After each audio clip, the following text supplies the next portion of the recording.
એમને મેં જોયા એટલે એમને રૂબરૂ મળ્યું છે કેમ કે મને પ્રોબ્લેમ હતો એટલે એમણે કીધું કે એકવાર ટ્રાય કરો, સારું છે. ને એમના મળ્યા પછી મને એવું થયું કે જઈ આવવા દે એટલે કે જ્યારે આવ્યું ત્યારે મને થોડું ઓછું સંભળાતું અને જે મારી ટ્રીટમેન્ટ થઈ એ પછી થોડો ફેર પડી ગયો છે.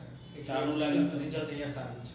એમની માટે એવો સંદેશો આપીએ કે એકવાર જો બીજેથી તમે લઈ ચૂક્યા હોય દવા અને રિઝલ્ટ ના મળ્યું હોય તો અહીંયા એકવાર મુલાકાત લેવી જરૂરી છે.